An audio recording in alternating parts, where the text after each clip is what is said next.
Some of the ones I want to highlight are ones that, as we look at 23, they're really, you know, what the industry leading players are saying. And a lot of research and money goes into these reports. So it's not just like somebody sticking their hand in the air and saying, I think it's going to snow. I mean, there really are detailed research and connecting the dots in these forecasts.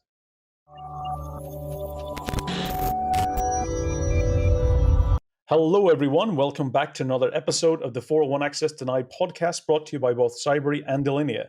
I'm the host for the episode, Joe Carson, Chief Security Scientist and Advisory CISO, and it is a pleasure to have you listen to today's episode.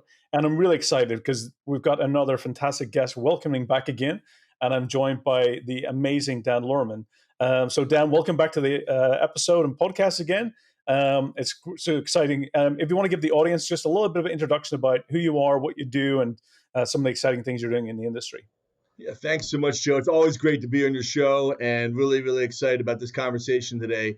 Again, Dan Lohrmann. I am a field CISO with Presidio Corporation, more than 30 years in the security industry. And I've started my career at the National Security Agency. I was in England with Lockheed and Mantech in the 90s.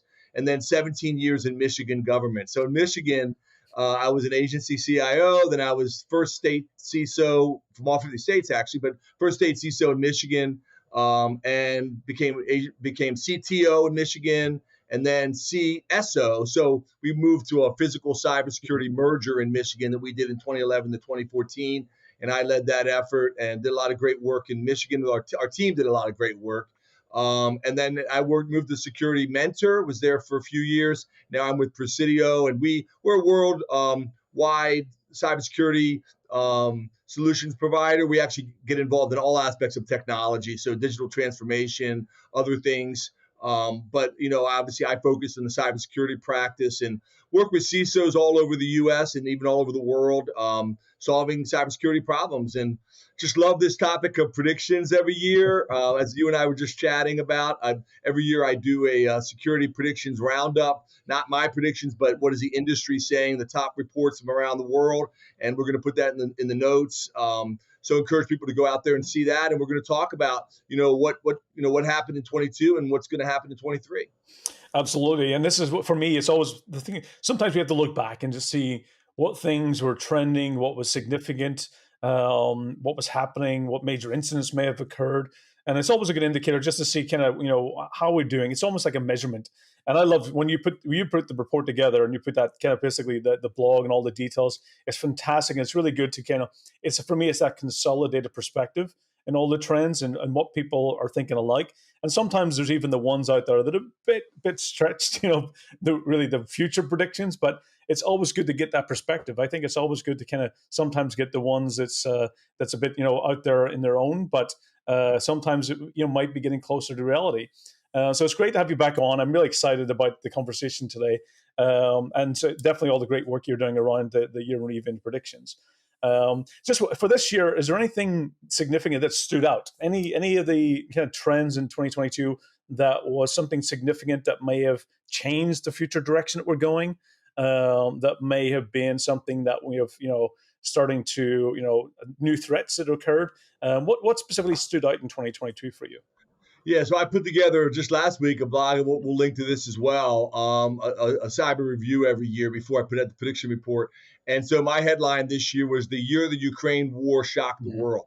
And so I think the Ukraine war played into so many aspects of cybersecurity globally and even the United States. And I think kind of the good, the bad, and the ugly, but I just kind of highlighting, I went back and looked at all the different pieces that we've done and looked at, all the different aspects of that and the attacks. I mean, I think there's so many aspects that we could talk about, but, not just the preparation, things that did and didn't happen. I mean, on the good side, some people were saying, Russia would have retaliated against the United States and we might see, a nationwide blackout or, really critical infrastructure being hit. And some of that did happen. We'll talk about that. There was some minor, I'd say minor, certainly nothing like the Colonial Pipeline this year, but there were certainly some critical infrastructure attacks that happened, but nothing that was people would put on the radar as being like,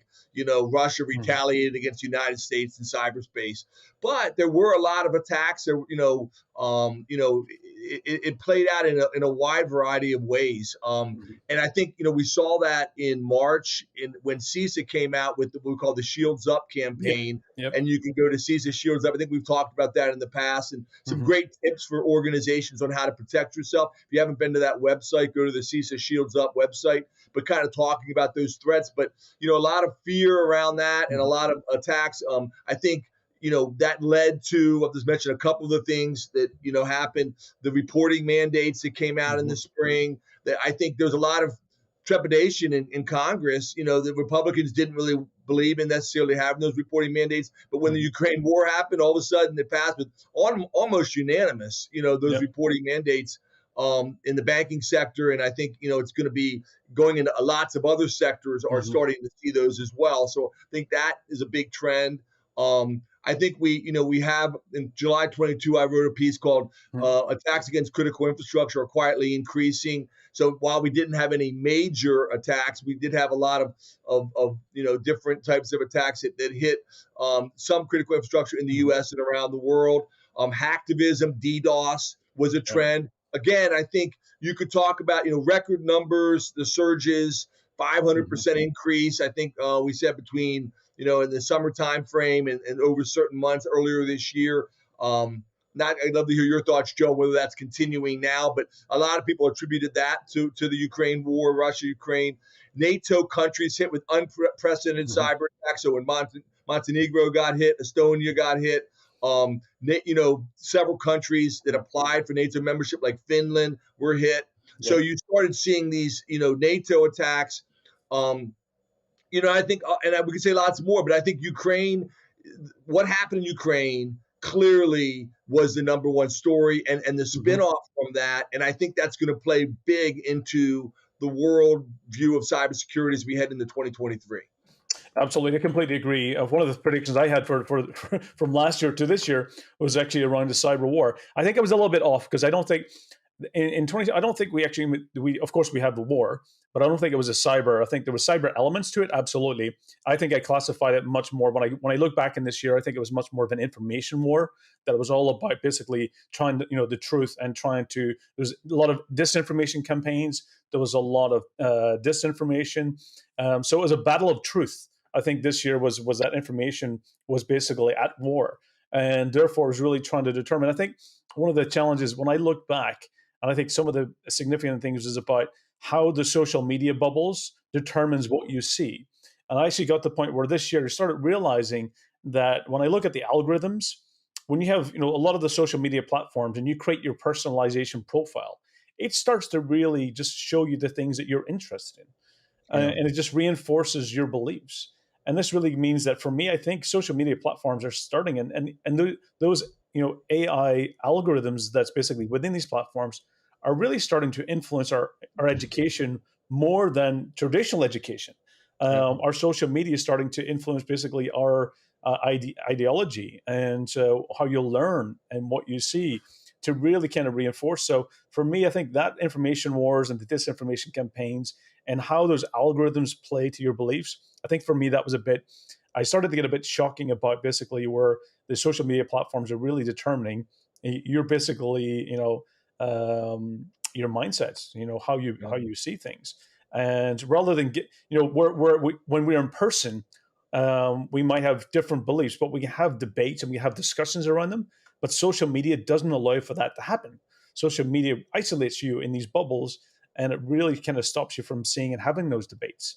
And for me, it was a bit of an area. And absolutely, I think one of the noticeable things I've seen this year as well was a bit of a drop in ransomware Yeah. than we've seen in previous years.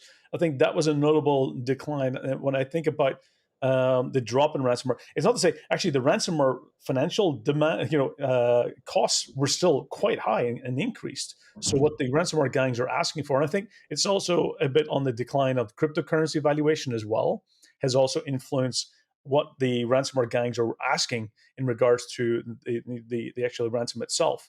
So I have seen, I think it's mostly a lot of that's to do again with the Ukraine war, where a lot of the ransomware gangs and criminal gangs operate out of certain countries which are under sanctions right now, and therefore, being able to operate. They've been, I guess, distracted into other operations rather than ransomware. So I think ransomware has been declined this year, but it's still something that we need to keep the eye on, because of course, the moment you take your eye off ransomware, it comes back with a much more devastating blow with new variants that bypass a lot of those controls.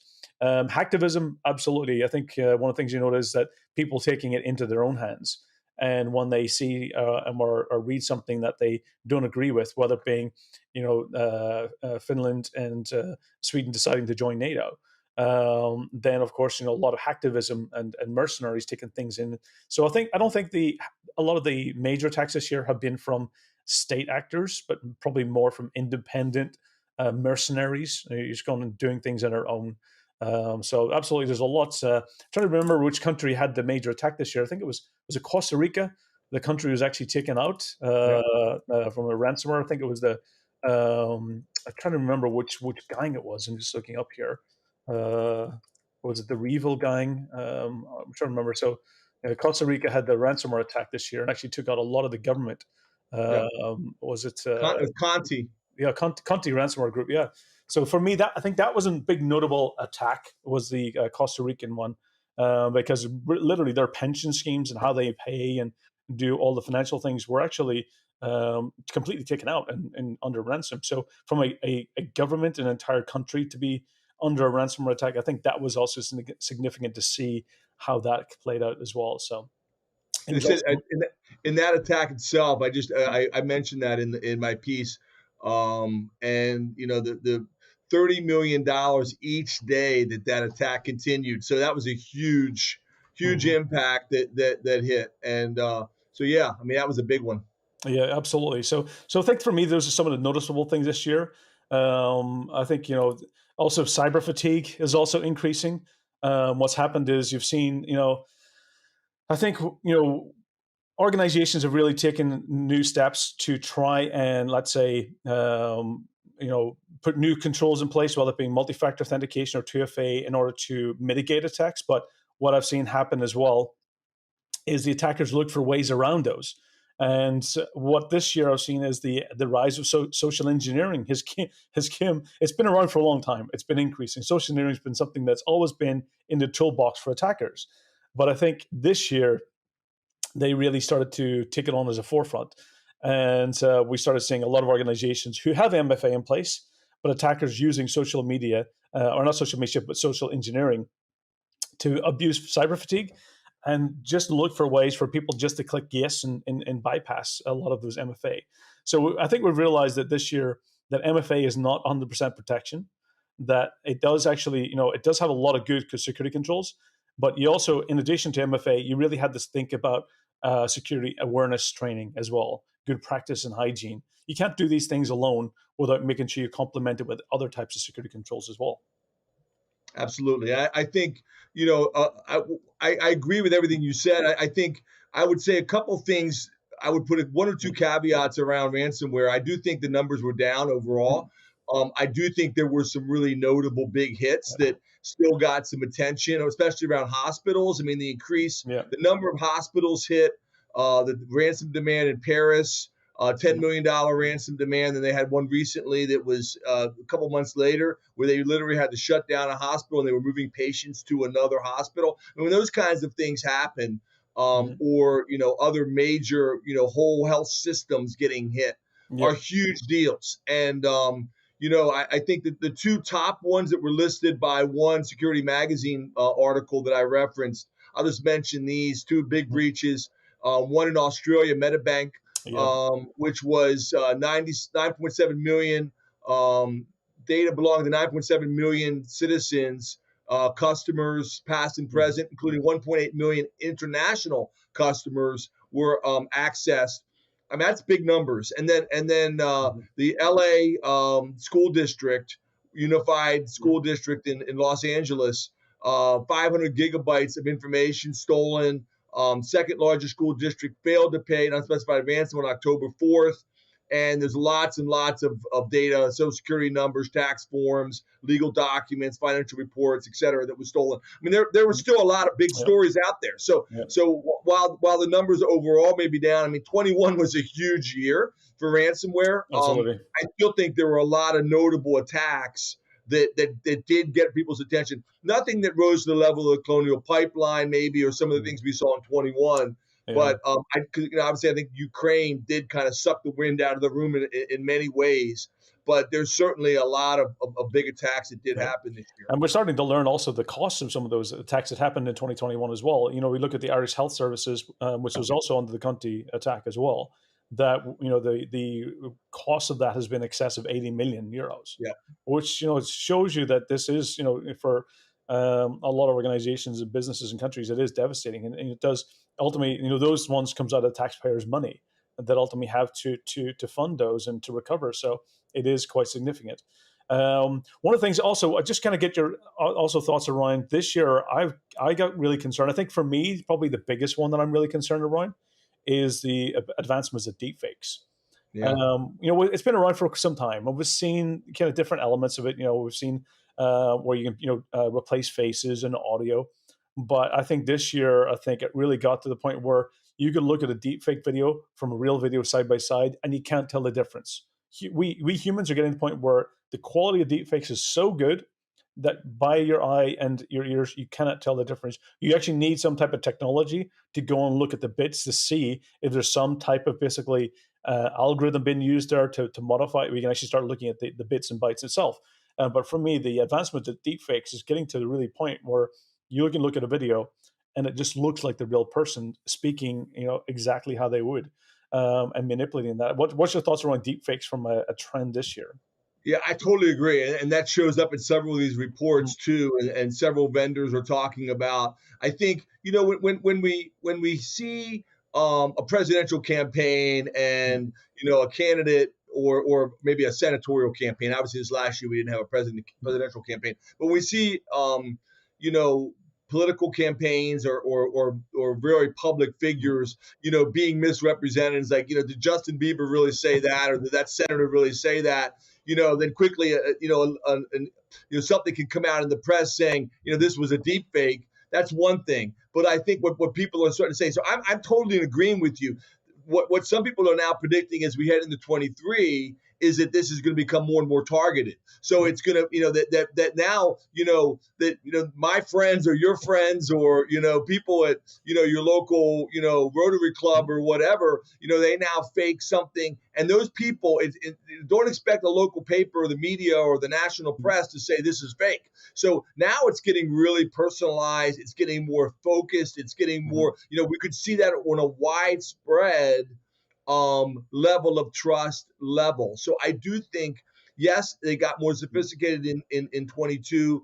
I think as we get to 23, we'll see over the next year or two. One thing I also say with predictions as we go into this mm, report is it's less important whether something happens this year than is it a trend, is it a direction that we're mhm, heading. Will someone, what prediction a few years ago, people will die because of a cyber yeah, attack, or whether it happened that year or whether it happens the year, January of the year after. I mean, clearly, if multiple different people are seeing this and the potential is there, it's likely to happen. So I totally agree with you. mhm, I think deepfakes, not only is it scary, it's becoming more widespread. It's becoming cheaper. It doesn't cost millions of dollars to create some super fantastic video that's fake, that somebody might use in a mm, presidential campaign or something. That's one level. But now it's getting down to where anybody can get these tools and do it. mhm. And it's getting cheaper and cheaper to do quality deepfakes. Absolutely. That's one thing. It's just becoming accessible for everybody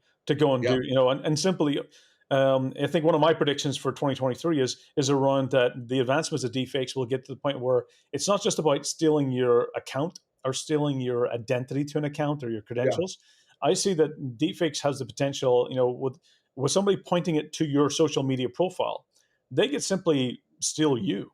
They Yeah. could become a digital version of you, to all of your online content.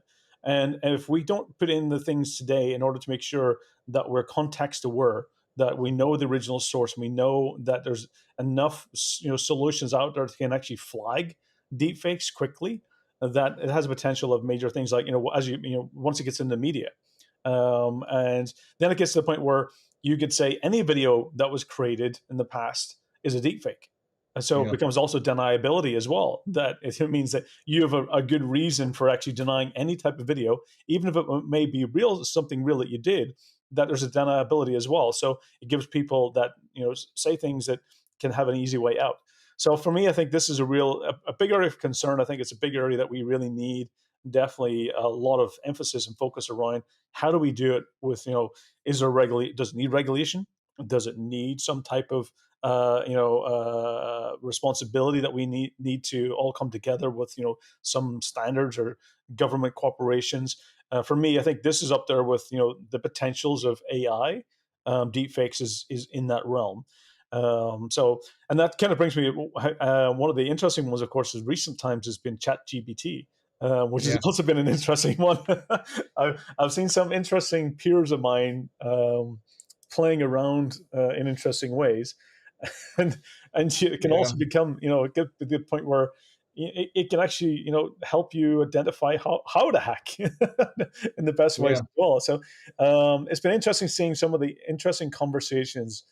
So for me, of course, it is using things like natural language learning abilities and machine learning, and using all those algorithms. But that's another area where you're getting to the point where that, are you talking to a real person or are you talking to a bot? is You're right. Would be the question. No, you're right, and I think if we want to dive into some of the predictions, I just want to say, as I mentioned earlier in the broadcast, that these are not some of the ones I want to highlight are ones that, as we look at 23, they're really what the industry leading players are saying, and a lot of research and money goes into these reports. So it's not just like somebody sticking their hand in the air and saying, I think it's going to snow. I mean, there really are detailed research and connecting the dots in these forecasts. I'll just mention right off the top 3 reports that I had this year.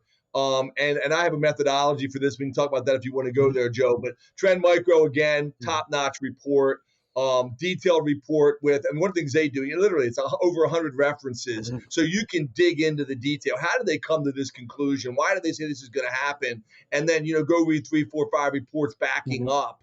And then, they really do have, statistics to back a lot of this up. So I'll just list a couple of the things that they're talking about. But then we have Trend Micro, WatchGuard is number 2, great report, and Kaspersky, which I know is Russian. I'll tell you, they do a great job around the world. They have a great research arm, and I have to tell you, they have a lot of really good material that was well researched. And I always hesitate. People look at me, and I always get a little feedback from, why is Kaspersky in the top 5?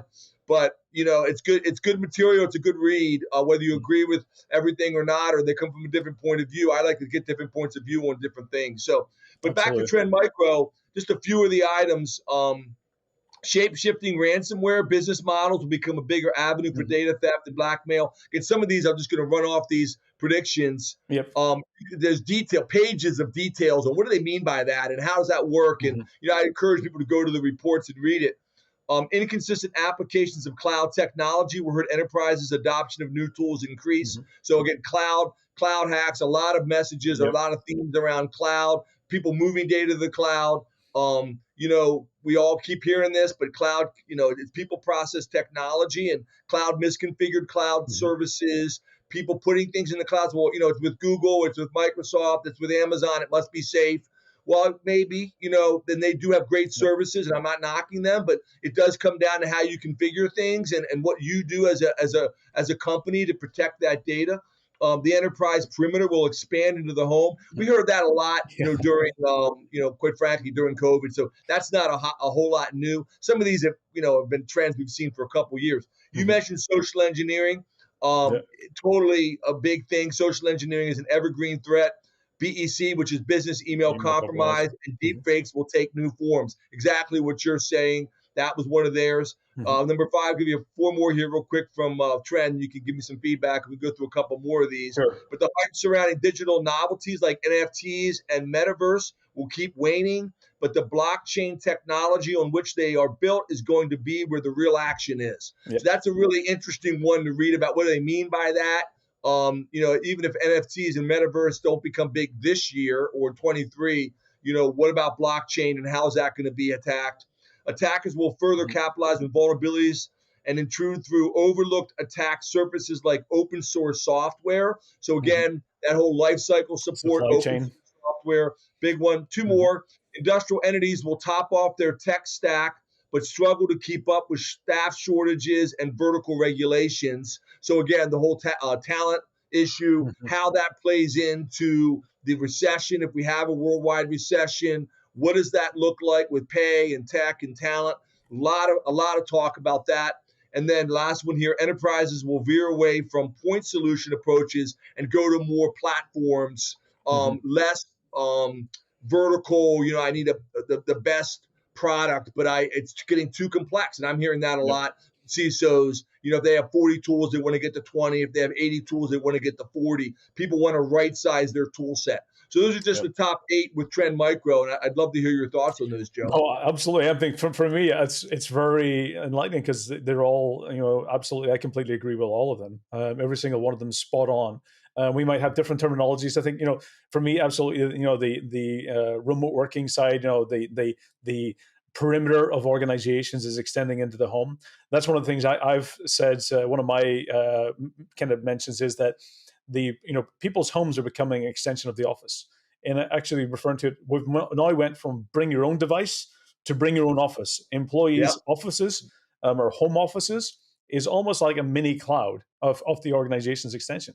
So for me, absolutely, I think that's going to be where people's homes are going to be basically mini micro offices and micro clouds, an extension of the workplace.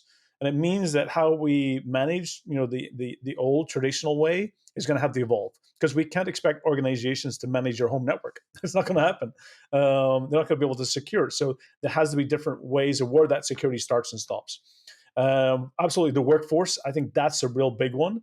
To the point where the talent, how do we get new talent? Because I think we've been actually losing a lot of talent. I've seen even when I've worked in a lot of instances over the years, I've seen people leave, not even just leaving the company from burnout and mental health, but actually leaving the industry and choosing other career paths. And we really need to start thinking about how we can attract more people to get in the industry. How can we make it fun again? I think one of the things I'd like to see is how we can bring the joy back into the security industry, because I think it's been too much fear and FUD for the past couple of years, and we need to show how we can entertain. And for me, I think I've seen hacking gamification being a big adoption there to get new talent, as well as also making some of it enjoyable and fun. There's one. I'll just jump in on that. One of the things that I think it was Deloitte, but it may have been another company that did an interesting prediction around talent, and they basically said, and like I said, that may not be Deloitte, but it was a really interesting prediction. I saw that companies will go away from certifications and skill sets and go more towards just hiring talent, period. To fill cybersecurity roles. And the philosophy is, well, how will they know what to do? Well, I mean, the idea, managing vendors, working as teams, working with others, bringing in the best and brightest, even if they don't have maybe the experience or the certifications or maybe even the college degree in the right field, and maybe they're not a computer security expert, but that they're predicting that that's going to be one of the solutions. Absolutely. I think completely when the talent side of things is going to be that you might be specialized in a certain area, but you might be managing those relationships from vendors, and vendors will be moving more to managed service providers or MSSPs, where you're basically managing that side of things. So it becomes more you're managing the relationship, and the expertise will retain in the vendor, and basically you'll be just basically pulling them in when you need them. I completely agree. That's one of the definitely ways forward, and also will expand. One of the things that to deal with social engineering is abusing people's trust. So we have to make sure that we have good cybersecurity awareness training programs that actually is about how we make sure that people can identify those. So it's all about how we can communicate to people. And I also think that one of the lacking areas of talent in our industry is therapy and psychology. And for me, I think it's really about, how do we make sure we have the necessary, support with the team as well, to make sure that we have all of the necessary kind of resources to make sure we're focusing in the right areas. One of the other things one thing that's probably missing, I think, that we haven't covered is around also the cyber insurance. I Yeah, think that's. I was actually gonna bring that up because let me quickly go through the six for WatchGuard, the second list, real quick, and then get your sure. response. And I know we have to wrap up here in a few moments, but I always like WatchGuard every year. They're a smaller company, but they do a really creative job with a lot of their YouTube videos. They're a lot of fun. But they've got their top six. Let me just read those, and they lead off with insurance. There's a lot of them that actually talk about cyber insurance. A lot of prediction reports talk about this. This one's saying insurers verticalize their already increased security requirements. I've seen a number of other ones that talk about. One says an insurer will buy a MDR company, or they will start taking over doing managed services themselves, and insurers will merge with managed solutions because they want to get that inside insight of what you're doing. And then that's an interesting. We'll see if that happens or not. But several people predicted that cybersecurity evaluation and validation becomes a top factor in selecting vendors and partners.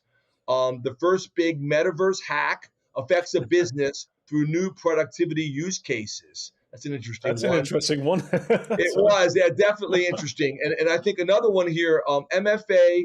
There's a lot about MFA. You mentioned MFA earlier. A lot about MFA, and since so many people are moving to MFA, multi-factor authentication, that a lot of the bad guys are going after ways to get around that. So MFA adoption fuels surge in social engineering, which again you mentioned that earlier. A novel robo-taxi hack will result in a dazed and confused AI car. There's a fun one for you. So somebody's going to hack your car and drive it into a tree. AI coding tools introduce basic vulnerabilities into new developers' projects. So those are their top six. I'll stop and let you respond, but those really, a lot about interesting. A lot about MFA. Yeah, really interesting. Absolutely, the MFA for sure, social engineering, all of that. The insurance one, absolutely interesting about the consolidation between EDR, MDR, and the cyber insurance industry. Yeah, because that's one thing. I think my worry is that cyber insurance companies, they're really looking how to evolve and make sure they reduce their exposure, because they have a big exposure into a lot of attacks, and they've been increasing their prices. They've been putting hard limitations in place in regards to what you get payouts and so forth, depending on the type of attack. My worry is that when I look at, some organizations are looking to cyber insurance companies as an alternative to the risk, and that concerns me. Is that here's the financial safety net. Is it you do good cybersecurity or you get cyber insurance? And I'm hoping that organizations are not making it an or decision, that I'm choosing either or. Because ultimately it should be both. The cyber insurance company should be requiring you to do good security, but that's not always the case, and not always evaluating that. So having that combination of EDRs and XDRs and MDRs all together with the cyber insurance company absolutely makes sense to me. So it'd be interesting to see if that one goes. The metaverse side of things, the meta side, that's an interesting one. That I always, for me. Not a 2023 prediction, but more of a long-term prediction, is definitely we will start seeing much more of VR and augmented reality. And I do see those types of attacks evolving in the future, where you'll have people, I've seen, using augmented reality and VR to do basically pipeline checks, where they're actually flying a drone. They're in their, the cockpit flying that drone. They're checking it for leaks. They're checking it for maintenance and doing repairs. And that's an augmented reality side, where they're looking through the lens of that drone. For me, that's probably an area, not 2023, but beyond a bit. But going into the metaverse, though, that'll be interesting. I've seen a lot of discussions around things like stealing your virtual home and your virtual money in the metaverse. Is that you may have built a house, you may have had all of this land and whatever it is, and people stealing it in the metaverse. So crime going. How do you? I think one of the things, we had Philip Aman on from Europol, and we were talking before about how does a criminal investigation go from the law enforcement into I've had my virtual house stolen. How does you need an avatar cyber expert? My family's going to see Avatar. You need an avatar cyber expert to go in there and do the investigation. I guess it'll be fun to see how that happens. Virtual cops. Is that we're going to have virtual police officers in law enforcement?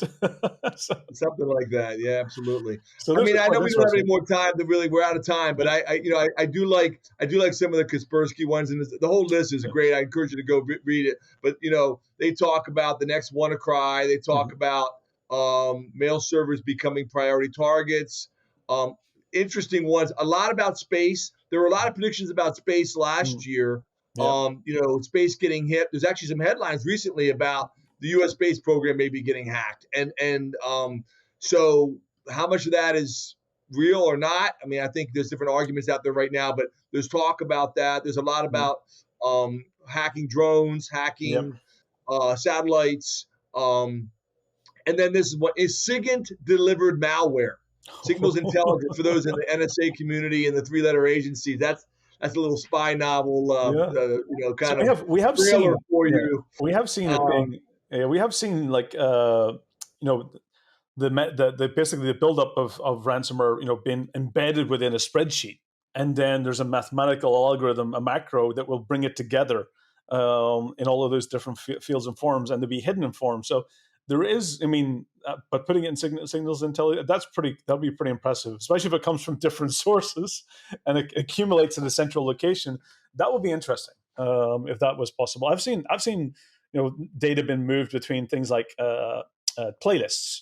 From a playlist, you might download a playlist from Spotify or some media or some streaming channel, and in the playlist itself, it's got all of the right codes and names. And then what you can do is basically, as long as you get something to execute, it can actually build that payload together from the playlist data. So there's some interesting aspects, but signal intelligence bringing it together that would be pretty impressive if somebody was able to come up with make that possible. Quite complex, I would say, but I would absolutely. say so as well, but it's interesting that it's coming from Kaspersky. So I'm not going to say anything more than that. But they know something Yeah. anyway. So Dan, it's been fantastic having you on the show, and it's really enjoyable talking about a lot of these. And definitely, we'll make sure we'll get for the audience, links to the your predictions and review content from the show notes. And really interesting conversation, really. And some of those predictions for me, I'm going to go back and take a look at some of them because for me, it's. I completely agree with a lot of them. Some of them are, I think, a little bit further down, and some we've already seen. I think the space one we've seen for some time. The question comes really into is the motive, is that yes, I think they've been hacked, but do they want to let you know that it's something has happened? I think those are more stealthy espionage types of attacks that's usually using cyber. But really interesting, and really looking forward to reading it. And as always, it's been a pleasure. Any final comments you want to let the audience know? No, just thanks a lot. Appreciate being on your show, and wish everyone a happy holidays. Absolutely. And for everyone, stay safe, enjoy the episodes. It's been great having Dan on, and tune in to the 401 Access Denied podcast every 2 weeks, bringing new thought leadership, new ideas, and really trying to educate you, entertain you, and keep making the world a safer place. So thank you. Stay safe and take care.